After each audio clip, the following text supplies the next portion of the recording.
இந்த ரோஹிணி மாட்டிக்கு போகிற நேரம் இன்னும் கொஞ்ச நாள் தான். யார் யார் நினைக்கிறீங்களோ மறக்காமல் இந்த வீடியோக்கு லைக் ஷேர் கமெண்ட் பண்ணுறேங்க. மறக்காமல் மக்களே நம்ம சேனலுக்கு சப்ஸ்கிரைப் பண்ணுறேங்க. வளவலான்னு பேசாமல் இன்றைக்கி வீடியோவில் போயிடலாம். இன்றைக்கி வீடியோ எதை பற்றி இருக்கும் பார்த்தீங்கன்னா, சிறகடிக்க ஆசை எபிசோடுக்கான 23, அதாவது மண்டேக்கான எபிசோட் ப்ரிடிக்ஷன் வீடியோ தான் இது. அதுக்கு முன்னாடி இன்றைக்கான எபிசோட் என்ன ஆச்சுன்னு சொல்லி ஷார்ட்டாக பார்த்துடலாம். அதுக்கப்புறம் நம்மளோட ப்ரிடிக்ஷன் பார்க்கலாம். நேற்று வீட்டிலேருந்து ஆரம்பிக்கிறாங்க. ஸ்ருதியும் அவங்க அண்ணனை பற்றி பேசிகிட்டு இருக்கும்போது டக்குன்னு அங்கே மனோஜ் வராரு. மனோஜ் ரோஹிணி அவங்க வராங்க. நம்ம நேற்று ப்ரெடிக்ஷன் வீடியோவில் சொன்ன மாதிரி தான் நம்ம அப்பயே கெஸ் பண்ணியிருப்போம். இவன் என்ன போனால் மனோஜ் நேராக இங்கே வந்து என்ன கேட்குறான்னா, ஸ்ருதிக்கிட்ட இந்த மாதிரி உங்கள் அப்பா கிட்ட காசு கேளுங்க அப்படின்னு கேட்குறான். ஒரு வெக்கமே இல்லாதவன் நல்லா தெரியுது பச்சையா. காசுக்காக எதை வேணால் யார் காலம் வேணால் பிடிப்பான் போல இருக்குது. என்ன கேட்குறாங்கன்னா, ஸ்ருதிக்கிட்ட இந்த மாதிரி உங்கள் அப்பா கிட்ட காசு கேளுப்பா அப்படின்னு கேட்கும்போது அவங்க சொல்கிறாங்க ஸ்ருதி கரெக்டாக தான் பேசுகிறாங்க. ஸ்ருதி ரவி இந்த இடத்துல கரெக்டாக பேசுகிறாங்க. என்ன சொல்கிறாங்கன்னா, இந்த மாதிரி அவங்க சொத்து பிரிக்கணும்னா அவங்களோட விஷயம் இருந்தால் மட்டும்தான் எங்களுக்கு காசு கொடுத்தா மாதிரி இருக்கும். நாங்களாக போய் கேட்டால் அது ஒரு மாதிரி அசிங்கமாக இருக்கும். அது எப்படி சொல்கிறாங்கன்னா, ரவி நல்லா சொல்லியிருப்பார், இந்த மாதிரி நான் ஒன்றுத்துக்குமே யூஸ் இல்லாதவன்னு நினச்சிருவாங்கடா, அப்படிலாம் நான் கேட்க மாட்டேன்னு சொல்லி கட் அண்ட் ரைட்டாக ரவி சொல்லிடுறாரு. ஸ்ருதியும் அதே மாதிரி தான் சொல்கிறாங்க.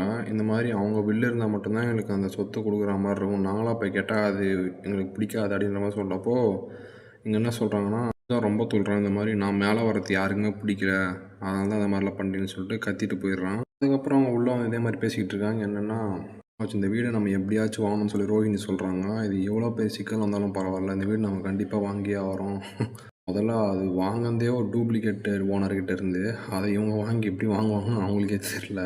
இது போக போக தான் செம்ம சிரிப்பாக இருக்கும் நான் நினைக்கிறேன். அப்புறம் முத்துவும் மீனாவும் காட்டுறாங்க. அவங்க ஸ்விம்மிங் பூலில் அப்படியே தண்ணி தெளித்து விளையாடிக்கிட்டு இருக்காங்க. அப்படியே விளையாடிட்டு இருக்கும்போது பேசுகிறாங்க அவங்களோட எதிர்காலத்தை பற்றி. என்ன சொல்கிறாங்கன்னா, ஒரு 40 வயசுக்கு மேலே என்ன சொல்கிறாங்கன்னா, முத்து கேட்குறாரு, இந்த மாதிரி ஒரு பங்களா நானும் வாங்கலான் இருக்கேன் பெருசாகிட்டு, வயசாகிட்டதுக்கப்புறமா கடைசி காலத்தில் இந்த மாதிரி பங்களா வாங்கலாமான்னு கேட்கும்போது, நான் மீனா என்ன சொல்கிறாங்கன்னா, முத்துக்கிட்ட எனக்கு இந்த மாதிரிலாம் ஆசை இல்லைங்க, எனக்கு பழைய காலத்தில் இருக்க மாதிரி வீடு வேணும். எப்படி சொல்கிறாங்கன்னா, அந்த திண்ணை வச்சு நடுவில் அந்த தூண்லாம் வச்சு வீடு கட்டுவாங்களா அந்த காலத்தில், அந்த மாதிரி ஒரு வீடு இருந்தால் போதுன்ற மாதிரி பேசிக்கிட்டு இருக்காங்க. அப்போ தான் யார் ஃபோன் பண்ணுறாங்கன்னா, நம்ம மனோஜோட எக்ஸ் ஃபோன் பண்ணுறாங்க. இந்த மாதிரி நான் ஏர்போர்ட்டுக்கு வரேன் அப்படின்ற மாதிரி ஃபோன் பண்ணி சொல்கிறாங்க. சரிங்க மேடம் வாங்க பிக்கப் பண்ணிக்கிறேன் அப்படின்னு சொல்லிட்டு, ஏன்னா இவங்க பார்த்தீங்கன்னா முத்தோட ரெகுலர் கஸ்டமராக வந்திருப்பாங்க அப்போல்லாம். அதனால் அப்படியே பேசிக்கிட்டு அப்படியே அவங்க கட் ஆகுது சீன். அப்புறம் பார்த்தீங்கன்னா நம்ம ரவியும் ஸ்ருதியும் காட்டுறாங்க. 2 பேரும் சாப்பிட்டு சீர்ணவாளம் சொல்லி நடந்துகிட்ருக்காங்க. அப்போ அவங்களும் என்ன பேசுகிறாங்கன்னா, ரூமுக்குள்ளே போயிட்டு இந்த மாதிரி ரவி கேட்குறான், இந்த மாதிரி பெரிய வீடு நம்மளும் வாங்கலாம்னு சொல்லி கேட்கும்போது ஸ்ருதி என்ன சொல்கிறாங்கன்னா, இதை இவ்வளோ பெரிய வீடெலாம் எனக்கு வேணாம், நான் சின்ன வயசுலேருந்து வந்ததே இந்த மாதிரி ஒரு வீட்டில் தான், கேரளாவில் இதே மாதிரி தான் வீடும் பெருசாக இருந்துச்சு, ஆனால் எனக்கு இந்த மாதிரி வீடு சுத்தமாக பிடிக்காது, நான் ஒரு மாதிரி அப்பார்ட்மெண்ட்டில் இருக்கலான்னு விரும்புகிறேன், ஏன்னா அங்கே நிறைய பேர் சுற்றி இருப்பாங்க, இந்த என்விரான்மெண்ட்டும் நல்லா இருக்குன்ற மாதிரி சுற்றி சொல்கிறாங்க. இதை கேட்டு நம்ம ரவியும் ஓகே அப்படின்ற மாதிரி சந்தோஷப்படுறாரு. செம்ம காமெடி ஒன்று இருக்குது. இப்போ என்ன பண்ணுறான், ரோஹிணி தூங்கிட்டு இருக்காங்க. டக்குன்னு விஜயா வந்து ரோஹிணி எழுப்புறாங்க. அதட்டி எழுந்துரு இன்னாடி பண்ணுறேன்னு சொல்லி எழுப்பி வெளியே கூப்பிட்டு போகிறாங்க. வெளியே கூப்பிட்டு போயிட்டு என்ன சொல்கிறாங்கன்னா, இந்த மாதிரி நீ உங்கள் மாமா கிட்ட ஃபோன் பேசணும் எனக்கு தெரியும், என்கிட்டயே நடிச்சு ஏமாற்றிட்டல, உங்கள் ஃப்ரெண்டு வித்யாவுக்கு தான் நீ ஃபோன் பண்ணி பேசணும்னு சொல்லி கரெக்டாக சொல்கிறாங்க. இதுக்கு பார்த்தோன்னே நம்ம ரோஹிணி ரொம்ப பயப்படுறாங்க. அதெல்லாம் இல்லை ஏன் அப்படிலாம் சொல்லிட்டீங்கன்னு சொல்லி நம்ம விஜயா வந்து அவளை கையை பிடிச்சி தரன்னு எடுத்துன்னு போயிட்டு ஸ்விம்மிங் பூலில் தள்ளி விட்டுறாங்க. பார்த்தா அது நம்மளுக்கு ஆல்ரெடி தெரியும், அது கனவாக தான் இருக்கும்னு சொல்லிட்டு அப்படியே அவங்க கனவுலேருந்து எழுந்துக்கிறாங்க. எழுந்துட்டு என்ன சொல்கிறாங்கன்னா, இந்த மாதிரி அவனுக்கு கெட்ட கனவு வைப்பான்னு சொல்லி மனோஜ் எட்டியை உடச்சி கீழே தள்ளிடுறாங்க பெட்டில் இருந்து. ரோஹிணி யோசிக்கிறாங்க, அச்சோ இன்னும் கொஞ்சம் நாள் நான் மாட்டிப்போம் போலே அப்படின்னு சொல்லி பயப்படுறாங்க. அதுக்கப்புறமா முத்து வந்து பார்த்திங்கன்னா, அவங்க மனோஜோட எக்ஸை வந்து பார்த்திங்கன்னா பிக்கப் பண்ணிட்டு கார்லேருந்து பேசிக்கிட்டு இருக்காரு. இந்த மாதிரி என்ன சொல்கிறாங்கன்னா, அவங்க இந்த மாதிரி ஒரு 2 ஃப்ராடுங்க நம்ம 30 லட்சம் ஏமாற்றிட்டாங்க, நான் ஒரு ரெஜிஸ்டர் ஆஃபீஸில் நிலத்தை ரெஜிஸ்டர் பண்ணலாம் தான் போனேன், ஆனால் 2 ஃப்ராடு வந்து ஏமாற்றிட்டாங்க சொன்னோடனே முத்து என்ன சொல்கிறாருன்னா, நீங்கள் யாருன்னு மட்டும் சொல்லுங்கள், உங்கள் கைங்கெல்லாம் பிடிச்சி நான் தரேன்னு சொல்கிறாரு. அதோட இன்றைக்கான எபிசோட் முடிஞ்சிருக்கும். இதுக்கப்புறம் வந்து பார்த்திங்கன்னா ப்ரெடிக்ஷன் வீடியோ தான் இதுக்கப்புறம் வரப்போகுது.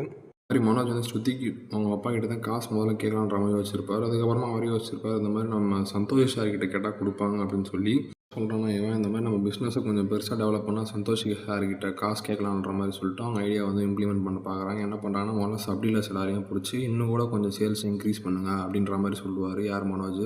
நிறைய சேல்ஸ் இன்க்ரீஸ் பண்ணால் நம்ம சந்தோஷ் சார் மேலே ஒரு நம்பிக்கை வரும்னு சொல்லிட்டு அவன் இந்த மாதிரி பண்ணுவான். பண்ணிவிட்டு காசும் வாங்கிடுவான். வாங்கிட்டு என்ன ஆகும், அது ஒரிஜினல் ஓனர்கிட்ட வந்து வாங்கினா பிரச்சனை இல்லை, அதுவே ஒரு டூப்ளிகேட் ஓனர் சந்தோஷ் யார்கிட்டேருந்து ஒரு 7 லட்சம் வாங்கி தேடுவான். இந்த மாதிரி ஓனர் யாருன்னு தேடும்போது தான் தெரிய வரும் அந்த ஓனரே வேறு யாருன்னு சொல்லி. அப்புறம் மாட்டிப்பான். மாட்டிட்டு என்ன பண்ணுவாங்க, சந்தோஷ் சார் கண்டிப்பாக இந்த மாதிரி ஒரு மக்கள்கிட்டலாம் நம்ம டாக்ஸை கொடுத்தா இவன் ஏதாச்சும் திவால் தான் பண்ணுவான், அதனால் இவன்கிட்ட நம்ம அந்த டீலர்ஷிப்பை மாற்றிடான்னு சொல்லி மனோஜ்லேருந்து டீலர்ஷிப் வாங்கி மனோஜ் வந்து ஆண்டி ஆகிடுவார். கண்டிப்பாக நடக்க போகுது. அதுக்கப்புறம் என்ன நடக்கும்னா, முத்து கூட்டு வர்றாரு. இது வந்து பெரிய டைம் நடக்கிறது. இது நாளைக்கான எபிசோட் நடக்கும்னு பார்த்தீங்கன்னா, முத்து வந்து கெஸ் பண்ணியிருப்பார் இந்த மாதிரி. அதான் நம்ம போன ப்ரெடிக்ஷன் வீடியோவில் சொல்லியிருப்போம், இந்த மாதிரி என் அண்ணன் தான் இந்த மாதிரி அந்த வேலை பண்ணியிருப்பான்னு சொல்லிட்டு இங்கே கூப்பிட்டு வர்றாரு. எங்கன்னா வந்து பார்த்திங்கன்னா கூப்பிட்டு வருவார். அப்படியும் இல்லைனா இன்னொரு ப்ரெடிக்ஷன் இருக்குது என்கிட்ட. இவர் என்ன சொல்லுவார்னா கேட்பார், இந்த மாதிரி எங்க நீங்கள் சாப்பிட்டீங்களான்னு சொல்லிட்டு. அவங்க என்ன சொல்லுவாங்கன்னா இல்லைங்க நான் இன்னும் சாப்பிடலன்னு சொன்ன உடனே முத்து என்ன சொல்லுவார்னா இங்கே தான் பக்கத்தில் தாங்க என்னோடய அண்ணனோட வீடு இருக்குது, வாங்க அங்கே போயிட்டு நம்ம சாப்பிட்டு போகலான்னு சொல்லி அந்த பொண்ணை கூப்பிட்டு வராங்க. அவங்க கூப்பிட்டு வந்தோடனே மனோஜுக்கு ஒரே ஷாக்கு. அங்கே இருக்கிறது யாருன்னு பார்த்தா நம்ம மனோஜ். அப்படியே அன்றைக்கி எபிசோட முடிப்பாங்க. நான் நினைக்கிறேன், நீ என்ன நினைக்கிறேன்னு சொல்லி மறக்காமல் கமெண்ட் பண்ணுங்கள். அடுத்த வீடியோ வேறு வரைக்கும் நன்றி, பாய்.